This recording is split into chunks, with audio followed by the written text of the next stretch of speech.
चेतावनी दी।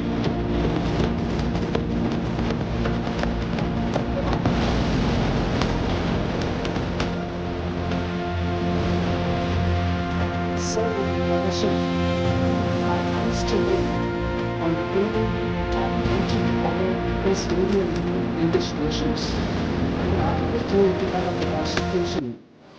Report for 2026 to 2031, Volume 1, Main Report of the 16th Finance Commission. 2. Report for 2026-2031, Volume 2, Annexures of the 16th Finance Commission. Number 3, explanatory memorandum as to the action taken on the recommendations contained in the above report. Item number 2, माननीय वित्त मंत्री Nirmala Sitharaman ji.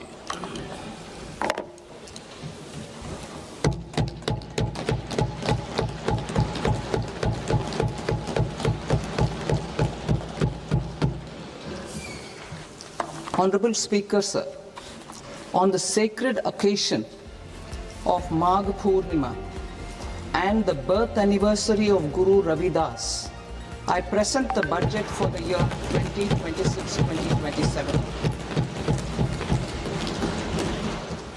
Since we assumed office 12 years ago, India's economic trajectory has been marked by stability, fiscal discipline, sustained growth, and moderate inflation. This is the result of conscious choices we have made, even in times heightened uncertainty and disruption. Our government, led by Honorable Prime Minister Modi, has decisively and consistently chosen action over ambivalence, reform over rhetoric, and people over populism. We have pursued far-reaching structural reforms, fiscal prudence and monetary stability, whilst maintaining a strong thrust on public investment. Keeping Atmanirbharta as a lodestar, we have built domestic manufacturing capacity, energy security, and reduced critical import dependencies. Simultaneously, we have ensured that citizens benefit from every action of the government, undertaking reforms to support employment generation, agricultural productivity, household purchasing power, and universal services to people. These measures have delivered a high growth rate of around 7% and helped us make substantial strides in poverty reduction and improvement in the lives of our people. Today, we face an external environment in which trade and multilateralism are imperiled and access to resources and supply chains are disrupted. New technologies are transforming production systems while sharply increasing demands on water, energy, and critical minerals.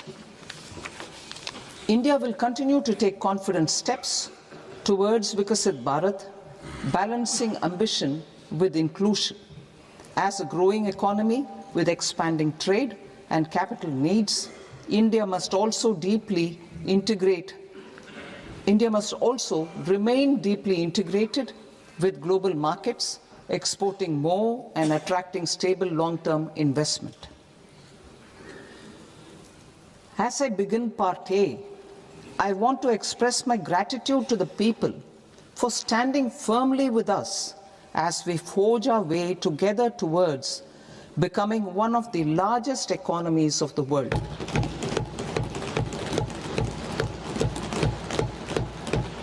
Our aim is to transform aspiration into achievement and potential into performance as we ensure that the dividends of growth reach every farmer, the scheduled caste, the scheduled tribes, the nomads, the youth, the poor, and the women.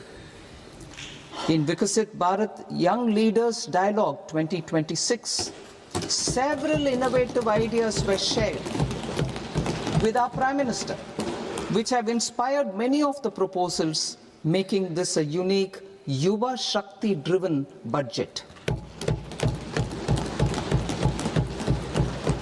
Our government's sankalp is to focus on our poor, underprivileged, and the disadvantaged.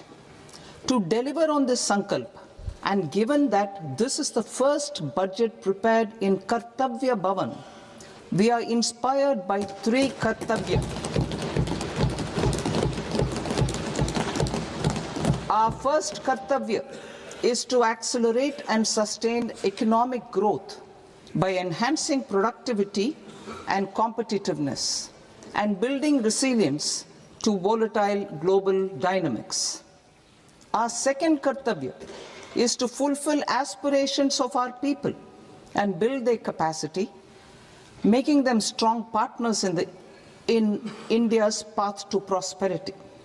Our third Kartavya, aligned with our vision of Sabka Saath, Sabka Vikas, is to ensure that every family, community, region, and sector has access to resources, amenities, and opportunities for meaningful participation.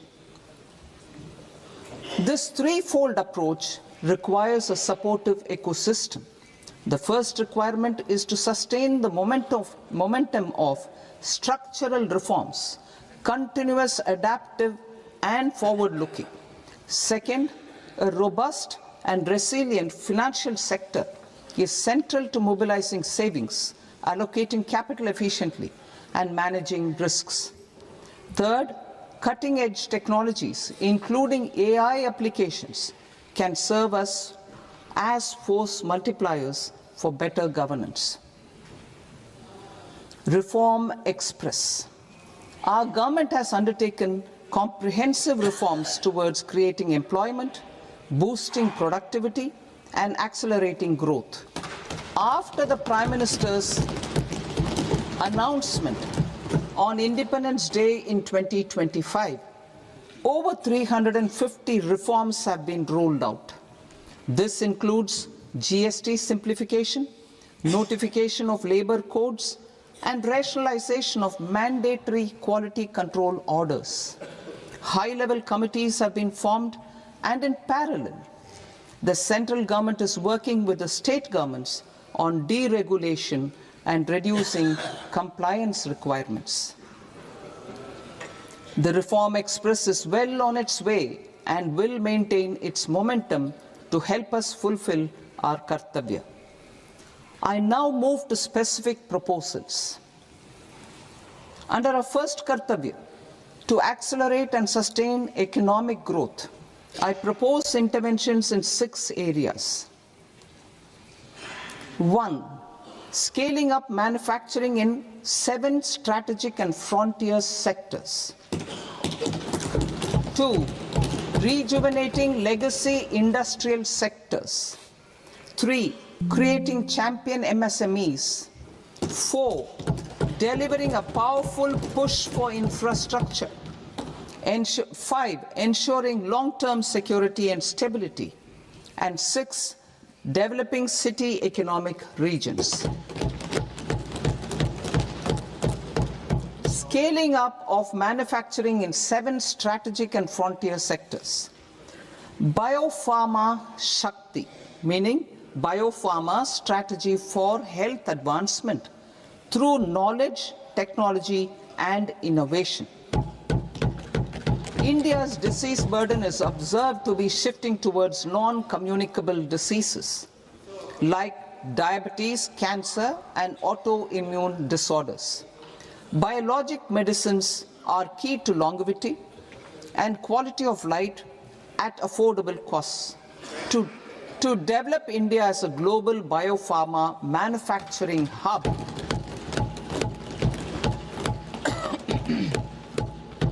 I propose the Biopharma Shakti with an outlay of 10,000 crores over the next 5 years. This will build the ecosystem for domestic production of biologics and biosimilars. The strategy will include a biopharma-focused network with 3 new national institutes of pharmaceutical education and research, popularly known as NIPERS, and upgrading 7 existing ones, It will also create a network of 1,000 accredited India clinical trials sites. We propose to strengthen the Central Drug Standard Control Organization to meet global standards and approved timeframes through and approval timeframes through a dedicated scientific review cadre and specialists. India's semiconductor mission 1.0 expanded India's semiconductor sector capabilities. Building on this, we will launch ISM 2.0 to produce equipment and materials, design full-stack Indian IP, and fortify supply chains. We will also focus on industry-led research and training centers to develop technology and skilled workforce.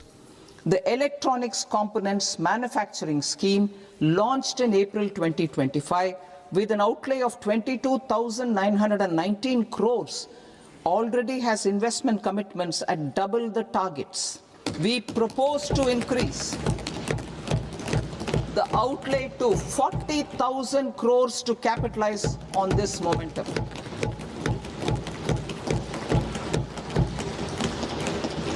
A scheme for rare earth permanent magnets was launched in 2025 November. We now propose to support the mineral-rich states of Odisha, Kerala, Andhra Pradesh and Tamil Nadu to establish dedicated rare earth corridors to promote mining, processing, research and manufacturing. To enhance domestic chemical production and reduce import dependency, we will launch a scheme to support states in establishing 3 dedicated chemical parks through challenge route on a cluster-based plug-and-play model. Strong capital goods.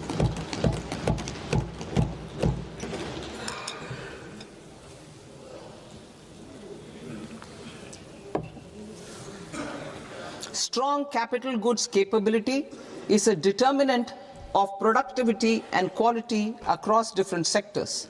Towards building this capacity, I propose the following.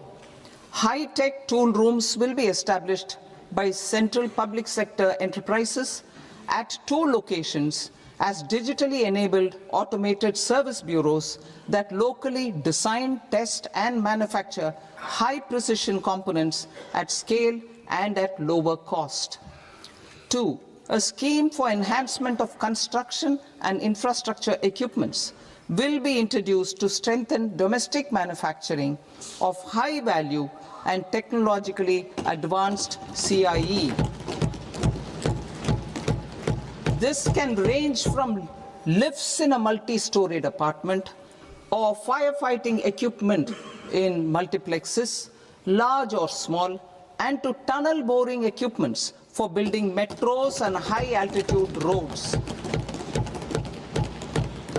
I also propose a scheme for container manufacturing to create a globally competitive container manufacturing ecosystem with a budgetary allocation of 10,000 crores over a 5-year period. For the labor-intensive textile sector, I propose an integrated program with 5 subparts. 1. The National Fiber Scheme for self-reliance in natural fibers, such as silk, wool and jute, man-made fibers, and new-age fibers.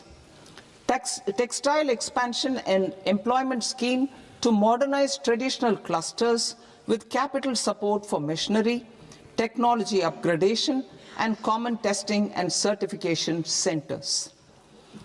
3. The National Handloom and Handicraft Program to integrate and strengthen existing schemes and ensure targeted support for weavers and artisans.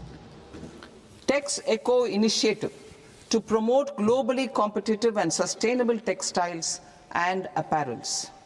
Samarth 2.0 to modernize the upgrade the textile skilling ecosystem through collaboration with industry and academic institutions. Further, I propose to set up a mega I propose to set up mega textile parks in challenge mode. They can also focus on bringing value addition to technical textiles. I propose to launch the Mahatma Gandhi Gram Swaraj initiative to strengthen khadi, handloom and handicrafts. This will help in global market linkage and branding. It will streamline and support training, skilling, quality of process and production. This will benefit our weavers, village industries, one district, one product ODOP initiative and also our rural youth. India has the potential to emerge as a global hub for high quality, affordable sports goods. I propose a dedicated initiative for sports goods that will promote manufacturing, research and innovation in equipment design as well as material sciences. Rejuvenation of legacy industrial clusters. I propose to introduce a scheme to revive 200 legacy industrial clusters to improve their cost competitiveness and efficiency through infrastructure and technology upgradation. Creating champion SMEs and supporting micro enterprises. Recognizing MSMEs as a vital engine of growth, I propose a three-pronged approach to help them grow as champions. Equity support. I propose to introduce a dedicated 10,000 crores SME growth fund to create future champions, incentivizing enterprises based on select criteria. I also propose to top up the Self-Reliant India Fund set up in 2021 with 2,000 crores to continue support to micro enterprises and maintain their access to risk capital. Liquidity support.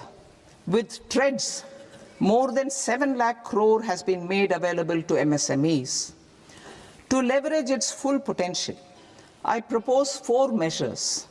1. Mandate TREDS as the transaction settlement platform for all purchases from MSMEs by CPSEs, serving as a benchmark for other corporates.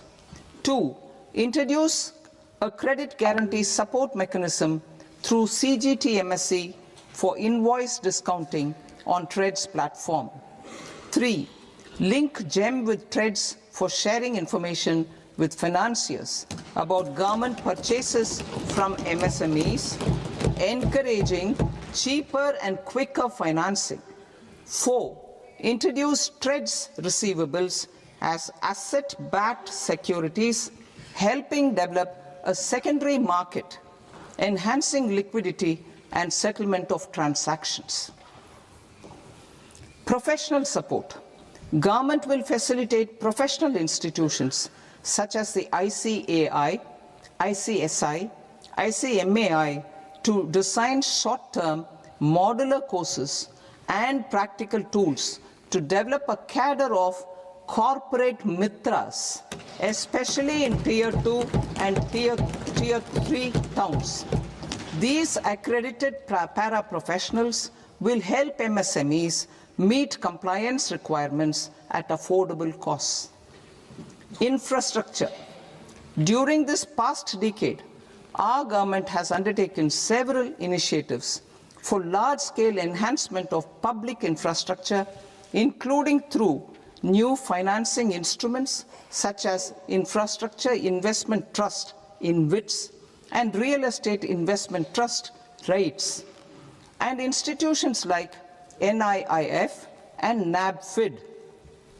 We shall continue to focus on developing infrastructure in cities with over 5 lakh population, that is Tier 2, Tier 3 cities, which have expanded to become growth centers. Public capital expenditure has increased manifold from 2 lakh crore in 2014-15 to an allocation of 11.2 lakh crore in BE 25-26. In this coming year, that is financial year 2026-27, I propose to increase it to 12.2 lakh crores to continue the momentum. To strengthen the confidence of private developers regarding risks during infrastructure development and construction phase, I propose to set up an infrastructure risk guarantee fund to provide prudentially calibrated partial credit guarantee to lenders. Over the years, RITES have emerged as a successful instrument for asset monetization. I propose to accelerate recycling of significant real estate assets of the CPSEs through the setting up of dedicated RITES.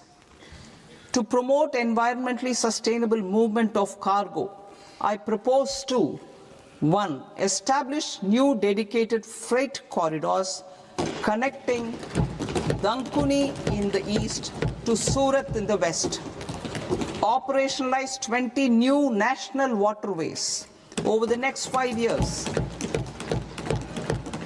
Starting with National Waterways 5 in Orissa to connect mineral-rich areas of Talcher and Angul and industrial centers like Kalinga Nagar to the ports of Paradeep and Dhamra. Training institutes will be set up as regional centers of excellence for development of required manpower for these waterways. This will benefit youth in the entire stretch of the waterways to train and acquire skills. Further, a ship repair ecosystem catering to inland waterways will also be set up at Varanasi and Patna. And C, launch a coastal cargo promotion scheme for incentivizing a modal shift from rail to road to increase the share of inland waterways and coastal shipping from 6% to 12% by 2047.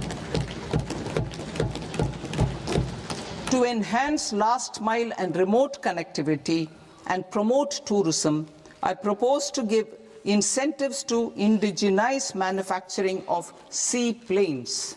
A seaplane VGF scheme will be also introduced to provide support for operations. Carbon capture, utilization and storage. Aligning with the roadmap launched in December 2025, the carbon capture,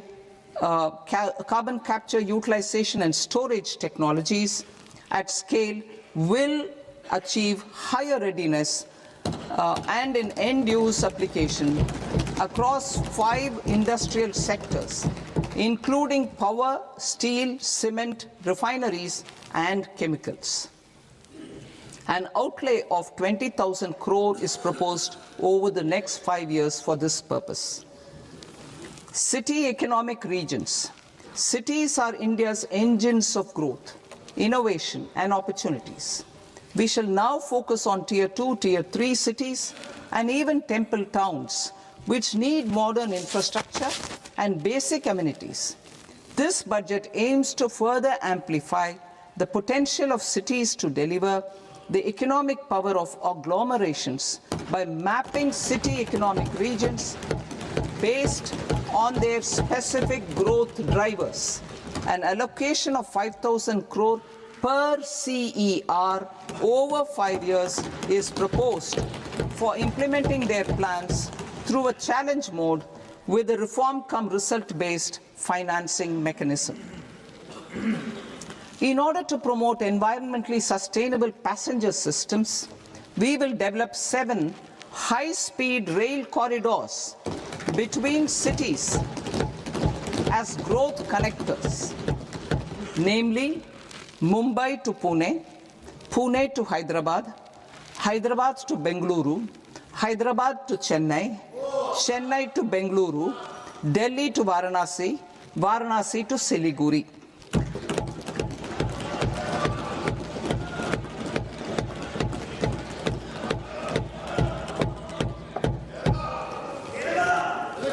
Financial sector.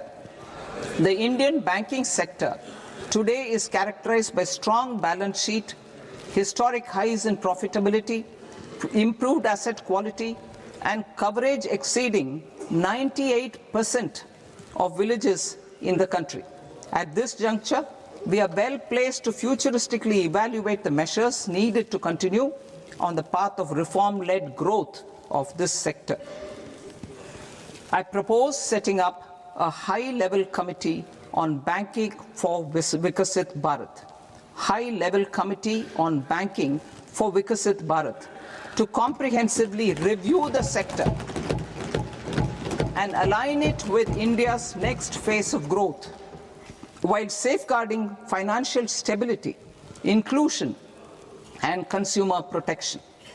The vision for NBFCs for Vikasit Bharat has been outlined with clear targets for credit disbursement and technology adoption in order to achieve scale and improve efficiency in the public sector NBFCs. As a first step, it is proposed to restructure the Power Finance Corporation and Rural Electrification Corporation. I propose a comprehensive review of the foreign exchange management non-debt instruments rules to create a more contemporary, user-friendly framework for foreign investments consistent with India's evolving economic priorities. Corporate bond market. I propose to introduce a market-making framework with suitable access to funds and derivatives on corporate bond indices. I also propose to introduce total return swaps on corporate bonds. Municipal bonds. To encourage the issuance of municipal bonds of higher value by larger cities, I propose an incentive of 100 crore rupees for a single bond issuance. 100 crore rupees for a single bond issuance of more than 1,000 crore. The current scheme under Amrit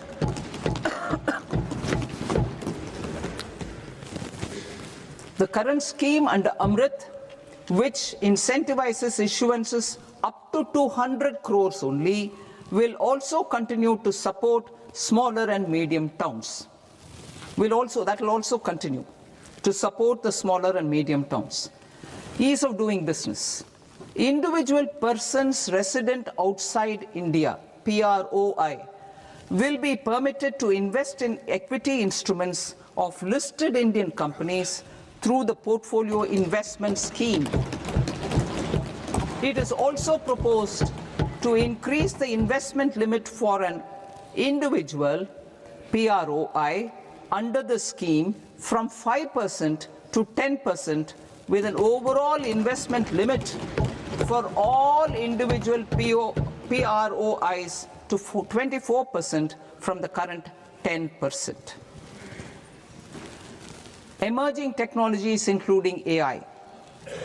21st century is technology driven. Adoption of technology is for the benefit of all people. Farmers in the field, women in STEM, youth keen to upskill, and Divyangjan to access newer opportunities. The government has taken several steps to support new technologies through AI Mission, National Quantum Mission, Anusandhan National Research Fund, and Research and Development and Innovation Fund. Our second kartavya is to fulfill aspirations and build capacities. Close to 25 crore individuals have come out of multi-dimensional poverty through a decade of our government's sustained and reform-oriented efforts.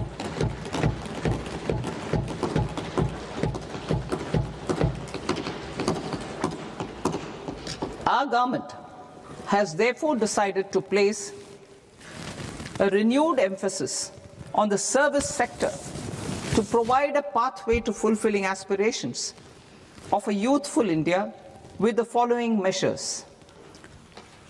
I propose to set up a high-powered Education to Employment and Enterprises Standing Committee to recommend measures that focus on services sector as a core driver of Vikasit Bharat.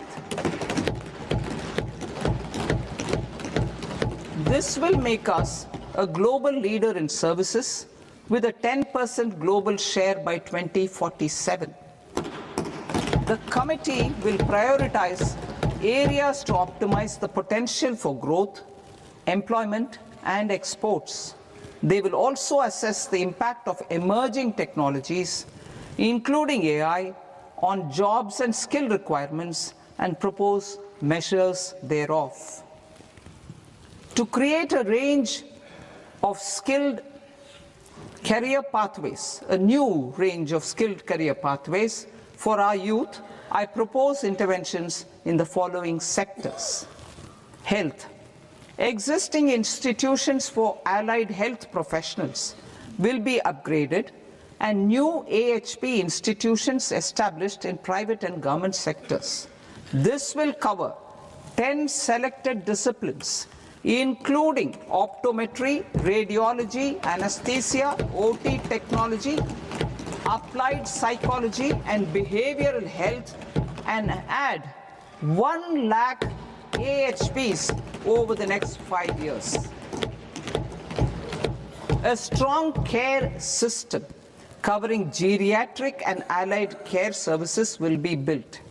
A variety of NSQF aligned programs will be developed to train multi-skilled caregivers, combining core care and allied skills such as wellness, yoga, and operation of medical assistive devices. In the coming year, 1.5 lakh caregivers will be trained.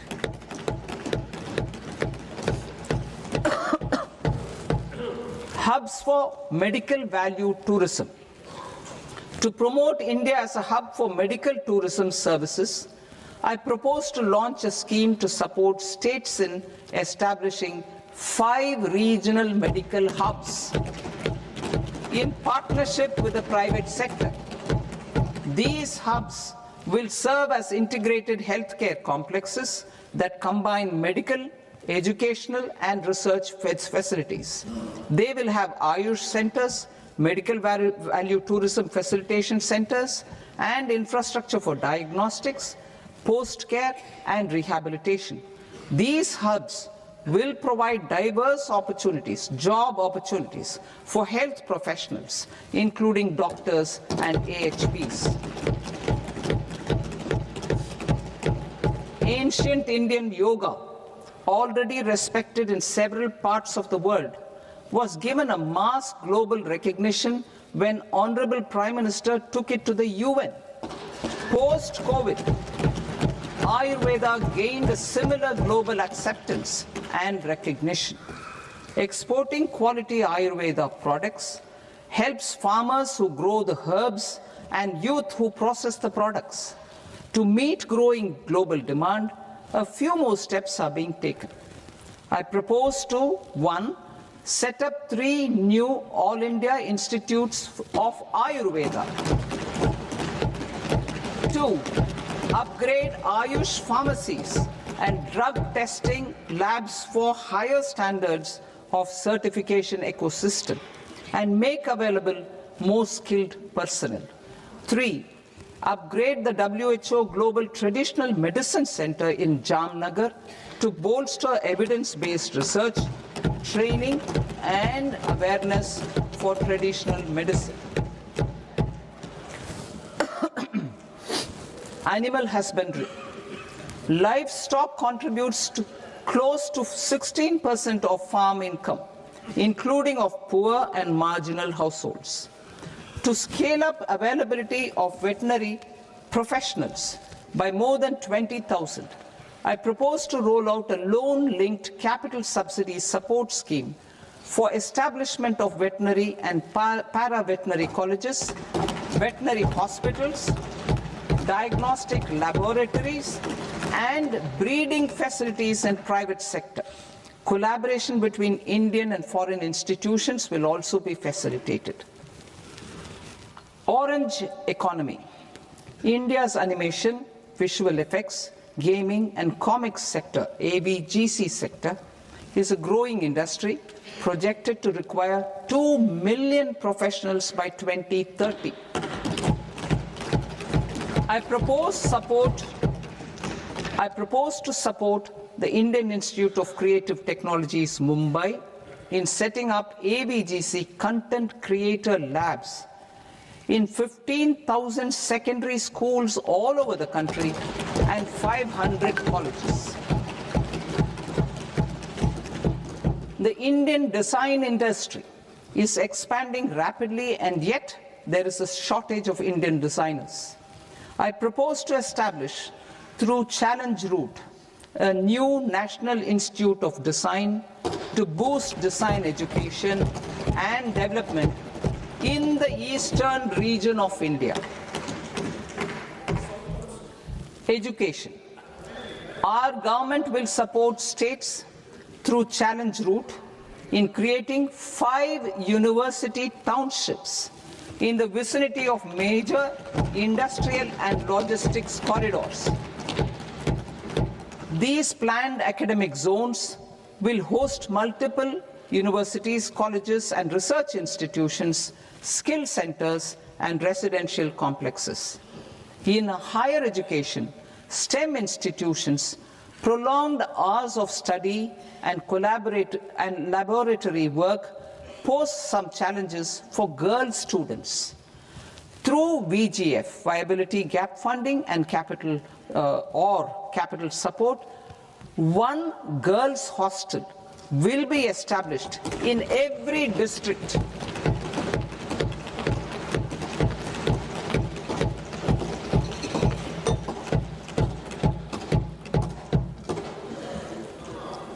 To promote astrophysics and astronomy via immersive experiences, 4 telescope infrastructure facilities will be set up or upgraded. The National Large Solar Telescope, the National Large Optical Infrared Telescope, the Himalayan Chandra Telescope, and the Cosmos 2 Planetarium. Tourism. The tourism sector has the potential to play a large role in the employment generation, forex earnings, and expanding the local economy. I propose to set up a National Institute of Hospitality by upgrading the existing National Council for Hotel Management and Catering Technology. It will function as a bridge between academia, industry, and government. I also propose a pilot scheme for upskilling 10,000 guides in 20 iconic tourist sites through a standardized, high-quality, 12-week training course in hybrid mode in collaboration with the Indian Institute of Management. A national destination digital knowledge grid will be established to digitally document all places of significance, cultural, spiritual, and heritage. This initiative will create a new ecosystem of jobs for local researchers, historians, content creators, and technology partners. India has the potential and opportunity to offer world-class trekking and hiking experience. We will develop ecologically sustainable mountain trails in Himachal Pradesh, Uttarakhand, and Jammu Kashmir. Also in Araku Valley in the Eastern Ghats and Podigai Malai in the Western Ghats. Turtle trails along key nesting sites in the coastal areas of Odisha, Karnataka and Kerala. And 3 bird watching trails along the Pulikat Lake in Andhra Pradesh, Tamil Nadu. It's on the border. Under the visionary leadership of Honorable Prime Minister, we established the International Big Cat Alliance in 2024. This year, India is hosting the first ever Global Big Cat Summit, where heads of governments and ministers from 95 range countries will deliberate on collective strategies for conservation. Heritage and culture tourism. I propose to develop 15 archaeological sites, including Lothal, Dolavira, Rakhi Gadi, Adichanallur, Saranath, Hastinapur, and Leh Palace into vibrant experiential cultural destinations. Excavated landscapes will be open to the public through curated walkways. Immersive storytelling skills and technologies will be introduced to help conservation labs, interpretation centers, and guides. The sports sector provides multiple means of employment, skilling, and job opportunities. Taking forward the systematic nurturing of sports talent, which is set in motion through the Khelo India program earlier, I propose to launch a Khelo India mission to transform the sports sector over the next decade. The mission will facilitate an integrated talent development pathway supported by training centers, which are foundational, intermediate, and elite levels. B, systematic development of coaches and support staff. C, integration of sports science and technology. D, competitions and leagues to promote sports culture and provide platforms. And E, development of sports infrastructure for training and competition. Our third Kartavya aligns with our vision of Sabka Saath, Sabka Vikas towards Vikasit Bharat. This requires targeted efforts for 1, increasing farmer incomes through productivity enhancement and entrepreneurship, with special attention to small and marginal farmers. B, empowering Divyang Jan through access to livelihood opportunities, training, and high-quality assistive devices. C, empowering the vulnerable to access mental health and trauma care. D, focus on the Purvodaya states and the Northeast region to accelerate development and employment opportunities. Fisheries. We will undertake initiatives for integrated development of 500 reservoirs and Amrit Sarovars. 2, strengthen the fisheries value chain in coastal areas and enable market linkages involving startups and women-led groups together with fish farmer producer organizations. Animal husbandry. To provide quality employment opportunities in rural and peri-urban areas, we will support the animal husbandry sector in entrepreneurship development through A, credit-linked subsidy program, B, scaling up and modernization of livestock enterprises, C, enhanced creation of livestock, dairy, and poultry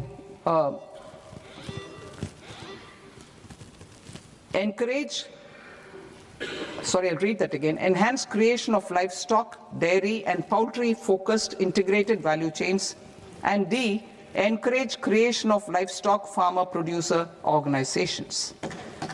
High-value agriculture. To diversify farm outputs, increase productivity, enhance farmers' incomes, and create new employment opportunities, we will support high-value crops such as coconut, sandalwood, cocoa, cashew in the coastal areas, agar trees in northeast, and nuts such as almonds, walnuts, and pine nuts in our hilly regions. These, all of them, will be supported. India is the world's largest producer of coconuts. About 30 million people, including nearly 10 million farmers, depend on coconuts for their livelihood. To further enhance competitiveness in coconut production, I propose a coconut promotion scheme to increase production and enhance productivity through various interventions, including replacing and non-productive trees with new saplings or plants or varieties in major coconut growing states. A dedicated program is proposed for Indian cashew and cocoa to make India self-reliant in raw cashew and coconut production and processing, enhance export competitiveness, and transform Indian cashew and Indian cocoa into premium global brands by 2030. Sandalwood. Sandalwood is closely linked to India's social and cultural heritage. Our government will partner with state governments to promote focused cultivation and post-harvest processing to restore the glory of the Indian sandalwood ecosystem, to rejuvenate old, low-yielding orchards, and expand high-density cultivation of walnuts, almonds, and pine nuts. We will support a dedicated program to enhance farmer incomes and in bringing value addition by engaging youth. Bharat Vistar, that is virtually integrated system to access agricultural resources. I propose to launch Bharat Vistar, a multilingual AI tool that shall integrate the AgriStack portals and the ICAR package on agricultural practices with AI systems. This will enhance farm productivity, enable better decisions for farmers, and reduce risk by providing customized advisory support. She Marts for rural women-led enterprises. Building on the success of Lakpati Didi program, I propose to help women take the next step from credit-linked livelihoods to being owners of enterprises. Self-help entrepreneur, She Marts will be set up as community-owned retail outlets within the cluster-level federations through enhanced and innovative financing instruments. Empowering Divyangjan. Divyangjan Kaushal Yojana. Information technology, AVGC sectors, hospitality and food and beverages sectors often offer task-oriented and process-driven roles which are suitable for Divyangjan. We will ensure dignified livelihood opportunities through industry-relevant and customized training specific to each Divyangjan group. Divyang Sahara Yojana. Timely access to high-quality assistive devices for all eligible Divyangjan is a fundamental need. I propose to 1. Support the Artificial Limbs Manufacturing Corporation of India, ALIMCO, to set up and to scale up production of assistive devices, invest in R&D and AI integration, strengthen PM Divyasha Kendras, and support setting up of assistive technology marts as modern retail style centers where Divyangjan and senior citizens can see, try and purchase assistive products. Reaffirming our commitment to mental health and trauma care. There are no national institutes for mental health care in North India. We will therefore set up a NIMHANS 2 and also upgrade national mental health institutes in Ranchi and in Tezpur as regional apex institutions. Emergencies expose families, particularly the poor and vulnerable, to unexpected expenditure. We will strengthen and increase these capacities by 50% in district hospitals by establishing emergency and trauma care centers. Focus on Purvodaya states and northeastern regions. Purvodaya, I propose the development of an integrated East Coast industrial corridor with a well-connected node at Durgapur, creation of 5 tourism destinations in 5 Purvodaya states, and the provision of 4,000 e-buses. Buddhist sites in northeastern region. The northeastern region is a civilizational confluence of Theravada and Mahayana or Vajrayana traditions. I propose to launch a scheme for development of Buddhist circuits in Arunachal Pradesh, Sikkim, Assam, Manipur, Mizoram, and Tripura. The scheme will cover preservation of temples and monasteries, pilgrimage interpretation centers, connectivity, and pilgrim amenities. 16th Finance Commission. On 17th November 2025, the 16th Finance Commission submitted its report to the President. As mandated under Article 281 of the Constitution, the government is to lay the report along with the explanatory memorandum on the action taken report on the recommendations of the Commission in Parliament, which, Sir, Honourable Speaker, you've allowed me to do at the commencement of this session. The government has accepted the recommendation of the Commission to retain the vertical share of devolution at 41%. As recommended by the Commission, I have provided 1.4 lakh crores of rupees to the states for the year 2026-2027 as Finance Commission grants. These include rural and urban local body and disaster management grants. Fiscal consolidation. Government has been delivering on our fiscal commitments consistently without compromising on social needs. To strive towards accepted standards of fiscal management in Budget 25-26, I had indicated that the central government would target reaching a debt to GDP ratio of 50 plus or minus 1% by 2030-31.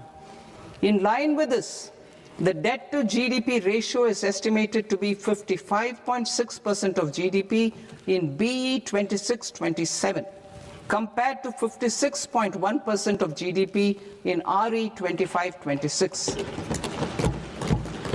A declining debt to GDP ratio will gradually free up resources for priority sector lending and expenditure by reducing the outgo on interest payments. One of the main operational instruments for debt targeting is the fiscal deficit.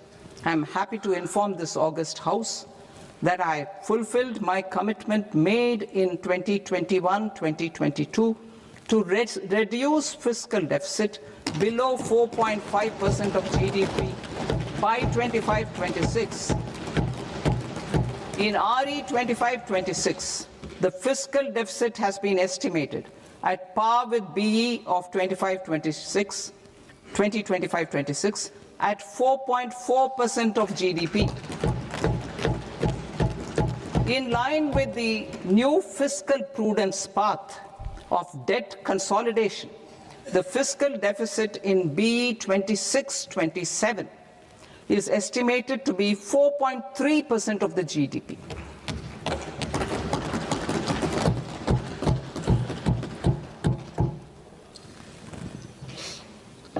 The revised estimates of the non-debt receipts are 34 lakh crore rupees, of which the centre's net tax receipts are 26.7 lakh crore. The revised estimate of the total expenditure is 49.6 lakh crore rupees, of which the capital expenditure is about 11 lakh crores. Budget estimates 2026 to 2027.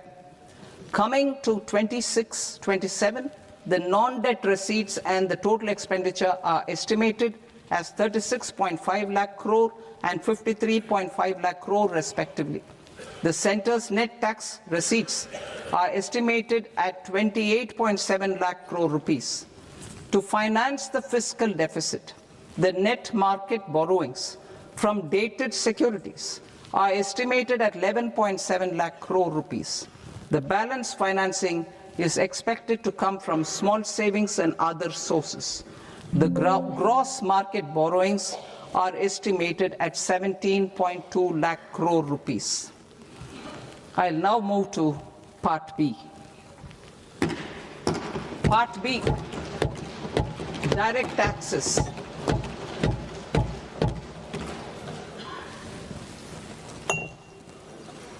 Honorable Speaker, sir, I now present my proposals ಈ on ಬಾರಿ direct ಚುನಾವಣೆ taxes. ಎದುರಿಸುತ್ತಿರುವ ಪಶ್ಚಿಮ New Income ಬಂಗಾಳಕ್ಕೆ Tax ಕೇಂದ್ರ Act. ಬಜೆಟ್ನಲ್ಲಿ ಭರ್ಜರಿ ಕೊಡುಗೆ ಸಿಕ್ಕಿದೆ. In July 2024, I announced a comprehensive review of the Income Tax Act 1961. This was completed in a record time, and the Income Tax Act 2025 will come into effect from 1st April 2026. The simplified income tax rules and forms will be notified shortly, giving adequate time to taxpayers to acquaint themselves with its requirements. The forms have been redesigned such that ordinary citizens can comply without difficulty. Ease of living. I propose that any interest awarded by the Motor Accident Claims Tribunal to a natural person will be exempt from income tax, and any TDS on this account will be done away with. I propose to reduce TCS rate on the sale of overseas tour program package from the current 5% and 20% to 2% without any stipulation of amount. I propose to reduce TCS rate for pursuing education and for medical purposes under the Liberalized Remittance Scheme, popularly known as LRS, from 5% to 2%. Supply of manpower services is proposed to be specifically brought within the ambit of payment to contractors for the purpose of TDS to avoid ambiguity. Thus, TDS on these services will be at the rate of either 1% or 2% only. I propose a scheme for small taxpayers wherein a rule-based automated process will enable obtaining a lower or nil deduction certificate instead of filing an application with the assessing officer. For the ease of taxpayer holding securities in multiple companies, I propose to enable depositories to accept Form 15G or Form 15H from the investor and provide it directly to various relevant companies. I propose to extend time available for revising returns from 31st December to up to 31st March with the payment of a nominal fee. I also propose to stagger the timeline for filing of tax returns. Individuals with ITR 1 and ITR 2 returns will continue to file till 31st July, and non-audit business cases or trusts are proposed to be allowed time till 31st August. TDS on sale of immovable property by a non-resident is proposed to be deducted and deposited through resident buyers and his or her PAN-based challan instead of requiring a TAN, which is a temporary accounting number. To address practical issues of small taxpayers like students, young professionals, tech employees, relocated NRIs, and such others, I propose to introduce a one-time 6-month foreign asset disclosure scheme for these taxpayers to disclose income or assets below a certain size. This scheme would be applicable for two categories of taxpayers, namely A, who did not disclose their overseas income or assets, and B, who disclosed their overseas income and or paid due tax but could not declare the asset acquired. For category A, the limit of undisclosed income or asset is proposed to be up to 1 crore rupees. they need to pay 30% of fair market value of asset or 30% of undisclosed income as tax and 30% as additional income tax in lieu of penalty and would thereby get immunity from prosecution. For category B, asset value is proposed to be up to 5 crore rupees. Here, immunity from both penalty and prosecution will be available with a payment of fee of 1 lakh rupees. Rationalizing penalty and prosecution. Multiplicity of proceedings are hindrance to the ease of doing business. I propose to integrate assessment and penalty proceedings by way of a common order for both. There will be no interest liability on the taxpayer on the penalty amount for the period of appeal before the first appellate authority, irrespective of the outcome of appeal process. Further, quantum of prepayment is being reduced from 20% to 10% and will continue to be calculated only on core tax demand. As an additional measure for reducing litigation, I propose to allow taxpayers to update their returns even after reassessment proceedings have been initiated and an additional 10% tax rate over and above the rate applicable for the relevant year. The assessing officer will then use only this updated return in his proceedings. There is already a framework for immunity from penalty and prosecution in the cases of underreporting. I propose to apply this framework for immunity to misreporting too. However, in such a case, the taxpayer will need to pay 100% of the tax amount as an additional income tax over and above the tax and interest due. Penalties for certain technical defaults, such as failure to get accounts audited, non-furnishing of transfer pricing audit report, and default in furnishing statement for financial transactions are proposed to be converted into fee.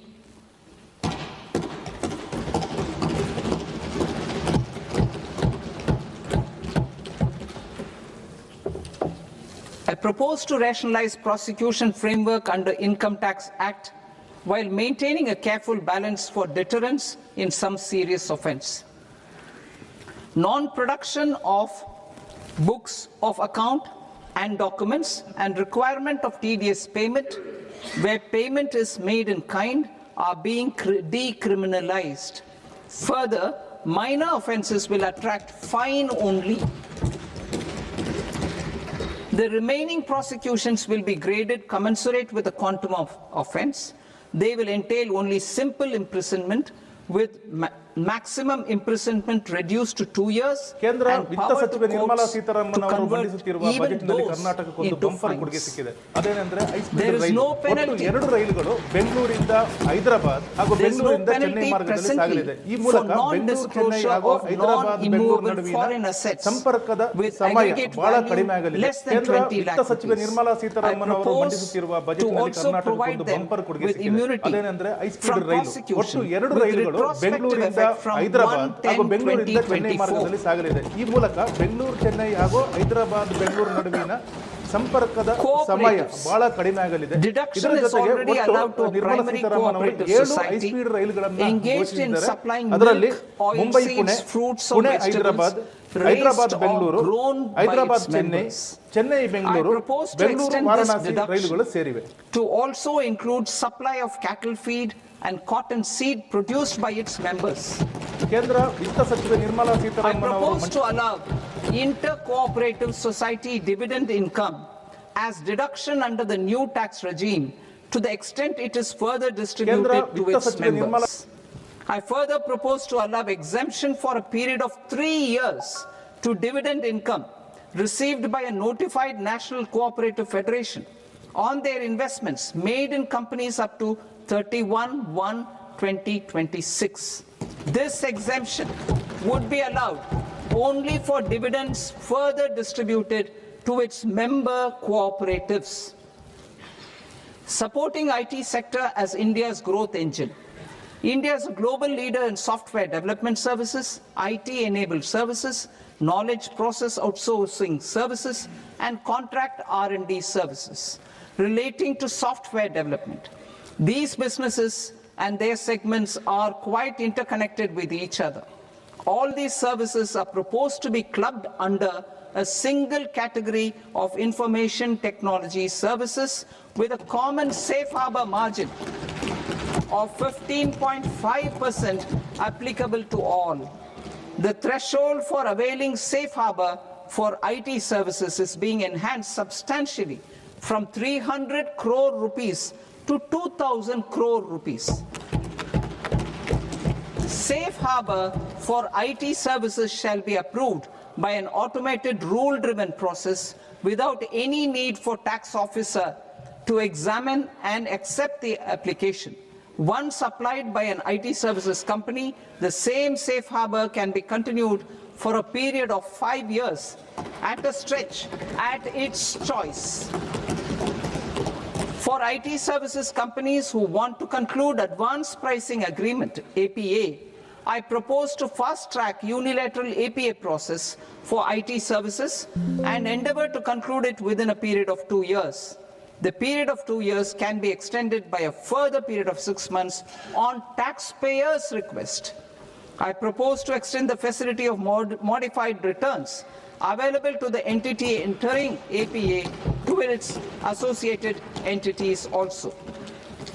Attracting global business and investment. Recognizing the need to enable critical infrastructure and boost investment in data centers, I propose to provide tax holiday till 2047 to any foreign company that provides cloud services to customers globally by using data center services from India. It will, however, need to provide services to Indian customers through an Indian reseller entity. I also propose to provide a safe harbor of 15% on cost in case the company providing data center services from India is a related entity. To harness the efficiency of just-in-time logistics for electronic manufacturing, I propose to provide safe harbor to non-residents for component warehousing in a bonded warehouse at a profit margin of 2% of the invoice value.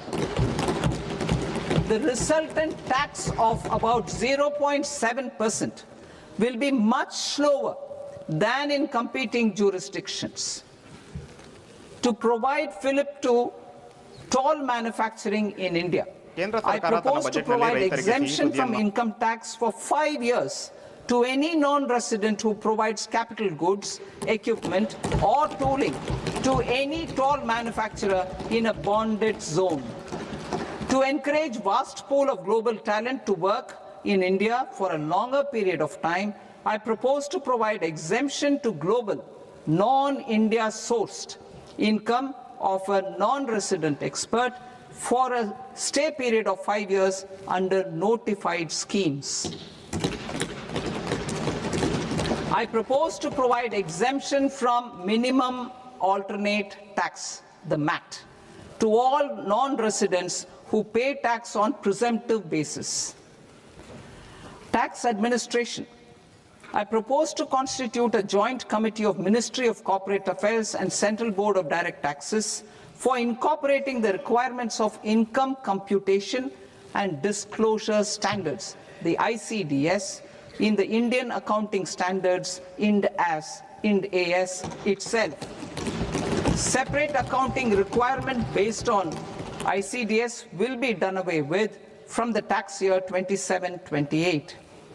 To support Prime Minister Modi's vision of homegrown accounting and advisory firms to become global leaders, I propose to rationalize the definition of accountant for the purposes of safe harbor rules. Other tax proposals. Change in taxation of buyback was brought in to address the improper use of buyback route by promoters. In the interest of minority shareholders, I propose to tax buyback for all types of shareholders as capital gains. However, to disincentivize misuse of tax arbitrage, promoters will pay an additional buyback tax. This will make effective tax 22% for corporate promoters. For non-corporate promoters, the effective tax will be 30%. TCS rate for sellers of specific goods, namely alcoholic liquor, scrap, and minerals, will be rationalized to 2%, and that on tendu leaves will be reduced from 5% to 2%. I propose to raise the STT on futures to 0.05% from the present 0.02%. STT on options premium and exercise of options are both proposed to be raised to 0.15% from the present rate of 0.1% and 0.125% respectively. We reformed the taxation landscape for corporates in 2019 by providing them a simplified regime with lower tax rate so that they could productively focus on business rather than on claim of deductions and exemptions. To encourage companies to shift to the new regime, set-off of brought forward MAT credit, minimum alternate tax credit, is proposed to be allowed to companies only in the new regime. Set-off using available MAT credit is proposed to be allowed to an extent of 1/4 of the tax liability in the new regime. MAT is proposed to be made final tax, so there will be no further credit accumulation from 1st April 2026. In line with this change, the rate of final tax is being reduced to 14% from the current MAT rate of 15%. The brought forward MAT credit of taxpayers accumulated till 30th March 2026 will continue to be available to them for set-off as above. Indirect taxes. I shall now take up proposals related to indirect taxes. My proposals for customs and central excise aim to further simplify the tariff structure, support domestic manufacturing, promote export competitiveness, and correct inversion in duty. To continue weeding out long continuing customs duty exemptions, I propose to remove certain exemptions on items which are being manufactured in India or where the imports are negligible. Similarly, to further simplify the process of ascertaining the rate of duty applicable on a particular item, I propose to incorporate certain effective rates in various customs notifications to the tariff schedule itself. I shall now take up sector-specific proposals. Promotion of exports of marine, leather, and textile products. I propose to increase the limit for duty-free imports of specified inputs used for processing seafoods for export from the current 1% to 3% of FOB value of the previous year's export turnover. I also propose to allow duty-free imports of specified inputs, which is currently available for exports of leather or synthetic footwear, to exports of shoe uppers as well. I propose to extend the time period for export of final product from the existing 6 months to 1 year for exporters of leather or textile garments, leather or synthetic footwear, and other leather products. Energy transition and security. I propose to extend the basic customs duty exemption given to capital goods used for manufacturing lithium-ion cells for batteries to those used for manufacturing lithium-ion cells for battery energy storage systems also. I propose to exempt basic customs duty on import of sodium antimonate for use in manufacture of solar glass. Nuclear power.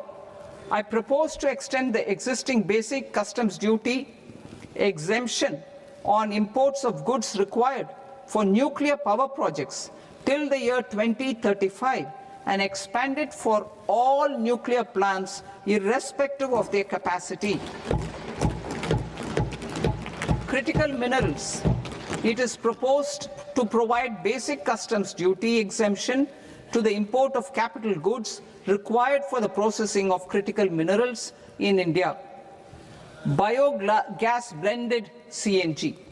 I propose to exclude the entire value of biogas while calculating the central excise duty payable on biogas blended CNG. Civil and defense aviation. I propose to exempt basic customs duty on components and parts required for the manufacture of civilian training and other aircrafts. It is proposed to exempt basic customs duty on raw materials imported for the manufacture of parts of aircraft to be used in maintenance, repair, or overall requirements by units in the defense sector. Electronics. To deepen value addition in the consumer electronics sector, I propose to exempt basic customs duty on specified parts used in the manufacture of microwave ovens. Special economic zone.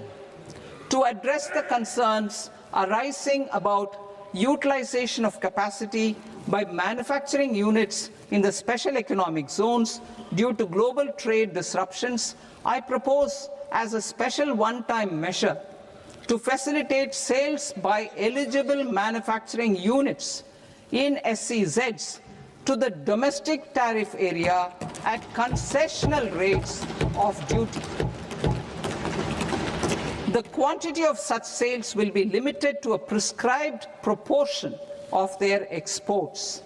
Necessary regulatory changes will be undertaken to operationalize the measures while ensuring level playing field for the units working in the DTA. Ease of living. To rationalize the customs duty structure for goods imported for personal use, I propose to reduce the tariff rate on all dutiable goods imported for personal use from 20% to 10%. To provide relief to patients, particularly those suffering from cancer, I propose to exempt basic customs duty on 17 drugs or medicines. I propose also to add 7 more rare diseases for the purposes of exempting import duties on personal imports of drugs, medicines, and food for special medical purposes used in their treatment. Customs process. India's role and share in the global trade is poised for a major leap in line with our ambition and journey towards Vikasit Bharat. In this regard, I propose many measures for custom processes to have minimal intervention for smoother and faster movement of goods and greater certainty to the trade. Trust-based systems. I propose to enhance duty deferral period for Tier 2 and Tier 3 authorized economic operators, known as AEOs, from 15 days to 30 days. I propose to provide eligible manufacturer importers the same duty deferral facility. This should encourage them to get themselves accredited as a full-fledged Tier 3 AEO in due course. To provide greater certainty and for better business planning, I propose to extend validity period of advance ruling binding on customs from the present 3 years to 5 years. In the spirit of the whole of government approach,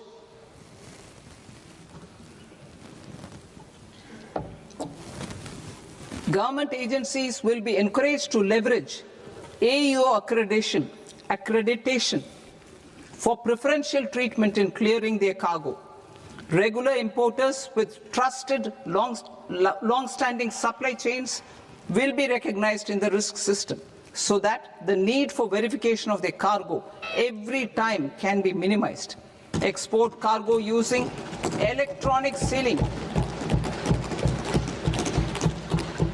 Export cargo using electronic sealing will be provided through clearance from the factory premises to the ship. For import of goods not needing any compliance, filing of bill of entry by a trusted importer and arrival of goods will automatically notify customs for completing their clearance formalities. This will enable goods to be released immediately on arrival. The customs warehouse framework will be transformed into a warehouse operator-centric system with a self-declarations, electronic tracking, and risk-based audit. These reforms will move away from the current system of officer-dependent approvals and reduce transaction delays and compliance costs. Ease of doing business. Approvals required for cargo clearance from various government agencies will be seamlessly processed through a single and interconnected digital window by the end of the financial year. Processes involved in clearance of food, drugs, plant, and animal and wildlife products, accounting for about 70% of interdicted cargo, will be operationalized on this system by April 2026 itself. For goods not having any compliance requirement, clearance will be done by customs immediately after online registration is completed by the importer, subject to the payment of duty. Customs integrated system will be rolled out in 2 years as a single integrated and scalable platform for all customs processes.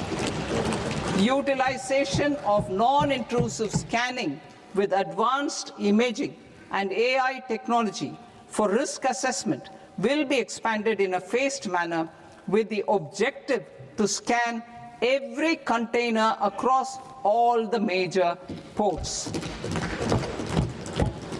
New export opportunities to support Indian fishermen to fully harness the economic value of marine resources beyond our territorial waters. The following measures will be taken. A.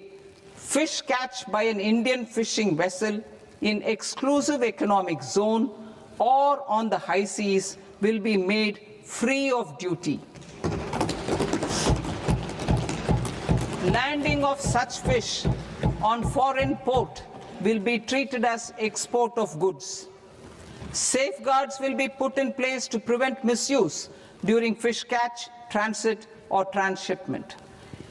To support aspirations of India's small businesses, artisans, and startups to access global markets through e-commerce, I am pleased to announce complete removal of the current value cap of 10 lakh rupees per consignment on courier exports.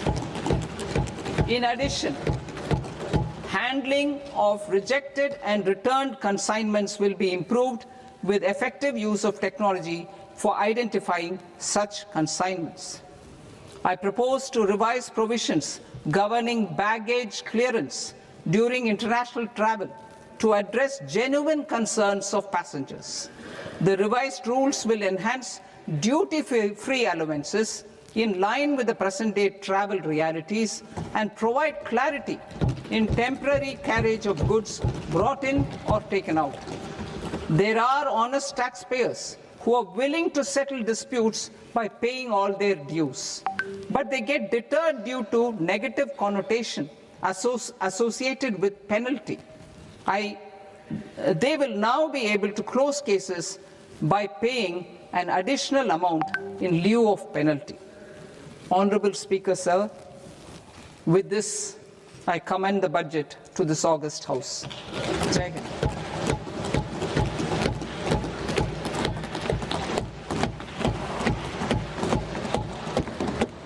1.5 hours. Item number 3 माननीय वित्त मंत्री जी।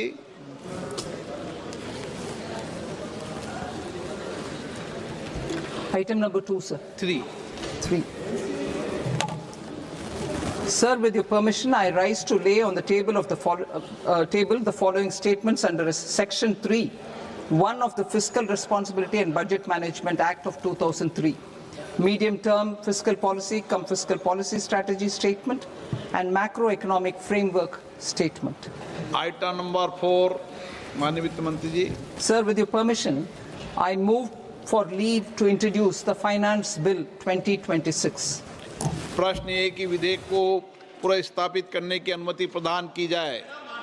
जो सदस्य इस पक्ष में हाँ गए, जो सदस्य विरोध में ना गए, मेरे विचार में निर्णय हाँ वालों के पक्ष में, हाँ वालों के पक्ष में अनुमति प्रदान की जाती है। माननीय मंत्री जी, अब विधेयक पुनर्स्थापित करें। Sir, I introduce the bill. माननीय सदस्यगण, आपको सूचित किया जाता है कि माननीय वित्त मंत्री जी के बजट भाषण की कॉपी पब्लिकेशन काउंटर पर ली जाती है। बजट भाषण और बजट से संबंधित दस्तावेज आपके मोबाइल फोन और मेंबर पोर्टल्स पर ही उपलब्ध है। सभा की कार्रवाई कल सोमवार दिनांक 2 फरवरी 2026 को प्राप्त 11 बजे तक के लिए स्थगित की जाती है।